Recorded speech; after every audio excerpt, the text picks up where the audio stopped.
गं गणपतये नमः। आज बुधवार के दिन आइए सुनते हैं गणेश जी की यह कथा, जिसे किसी भी व्रत या अन्य किसी कथा को सुनने के बाद अनिवार्य रूप से सुना जाता है। गणेश जी की पूजा के उपरांत विनायक जी की कथा, गणेश जी की कथा को सुनना अत्यंत ही शुभ होता है।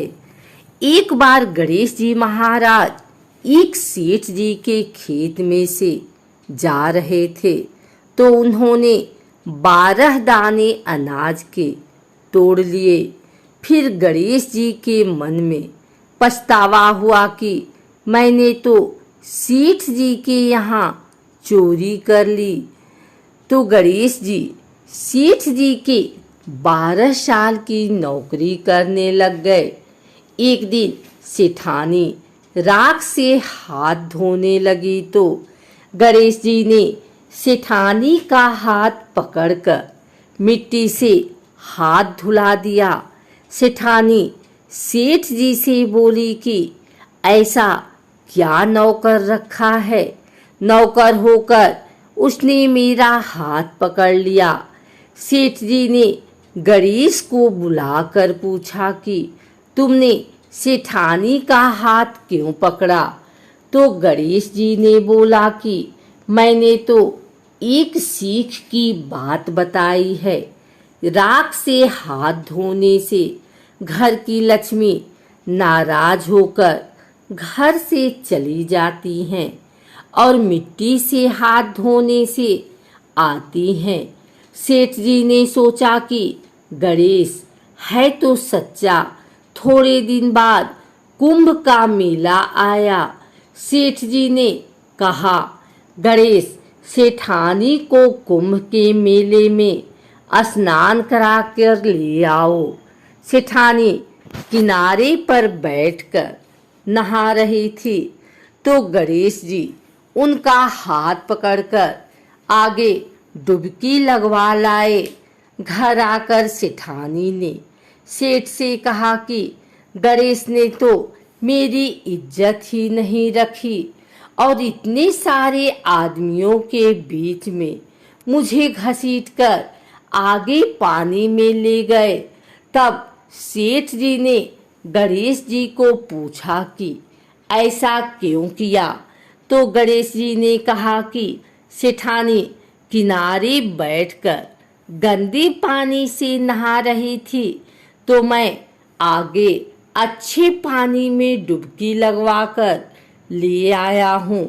इससे अगले जन्म में बहुत बड़े राजा और राजपाट मिलेगा। सेठ जी ने सोचा कि गणेश है तो सच्चा। एक दिन घर में पूजा पाठ हो रही थी, हवन हो रहा था। सेठ जी ने गणेश को कहा कि जाओ सेठानी को बुलाकर ले आओ। गणेश सेठानी को बुलाने गए, तो सेठानी काली चुनरी ओढ़कर चलने लगी। तो गणेश जी ने काली चुनरी फाड़ दी और कहा कि लाल चुनरी ओढ़ के चलो। सेठानी नाराज होकर सो गई। सेठ जी ने आकर पूछा, क्या बात है? तो सेठानी ने बोला कि गणेश ने मेरी चुनरी फाड़ दी। सेठ जी ने गणेश को बुलाकर बहुत डांटा और कहा, तुम बहुत बदमाशी करते हो। तो गणेश जी ने कहा, पूजा पाठ में काला वस्त्र नहीं पहनते हैं, इसलिए मैंने लाल वस्त्र के लिए कहा। काला वस्त्र पहनने से कोई भी शुभ काम सफल नहीं होता है। फिर सेठ जी ने सोचा कि गणेश है तो समझदार।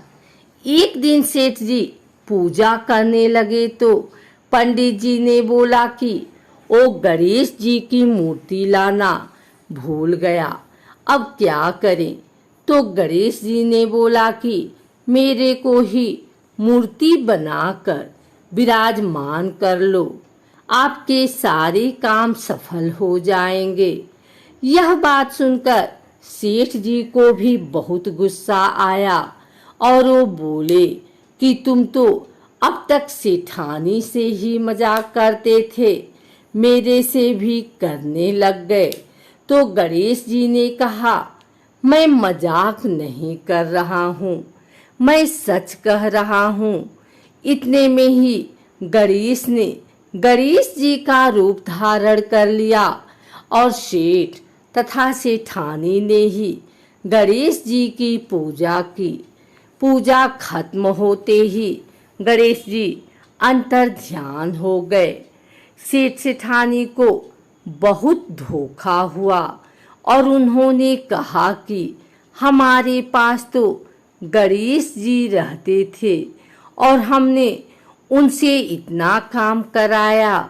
तो गणेश जी ने सपने में आकर सेठ जी को कहा कि आपके खेत में से मैंने 12 अनाज के दाने तोड़ लिए थे, उसी का दोष उतारने के लिए मैंने आपके यहाँ काम किया था। सेठ जी के करोड़ों की माया हो गई। हे गणेश जी महाराज, जैसा सेठ जी को दिया वैसा सबको देना, कहते को सुनते को और सारे परिवार को दे देना। बुधवार का दिन व्रत रखने के लिए उत्तम माना गया है।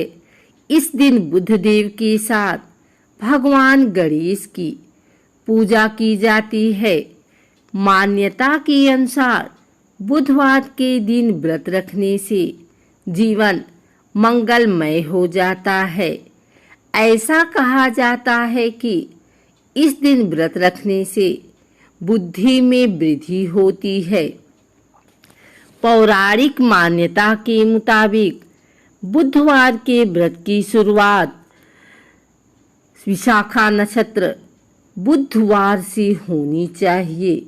ऐसा कहा जाता है कि जो इंसान विधि पूर्वक बुधवार का व्रत रखता है उसकी हर मनोकामना पूरी होती है। बुधवार का व्रत रखने से जीवन में सुख शांति बनी रहती है तथा व्यक्ति समृद्धशाली बनता है। यह व्रत रखने से किसी भी व्यक्ति को कभी धन धान्य की कमी नहीं होती। बुधवार का व्रत रखने से विभिन्न क्षेत्रों में सफलता मिलती है। अगर आपको यह वीडियो अच्छी लगी हो तो इसे लाइक करें, कमेंट करें, शेयर करें। हमारे चैनल भक्ति गाथा को सब्सक्राइब करके बेल नोटिफिकेशन ऑल पर सेट कर लें ताकि आगे आने वाली वीडियो सबसे पहले आप तक पहुंच सके। धन्यवाद।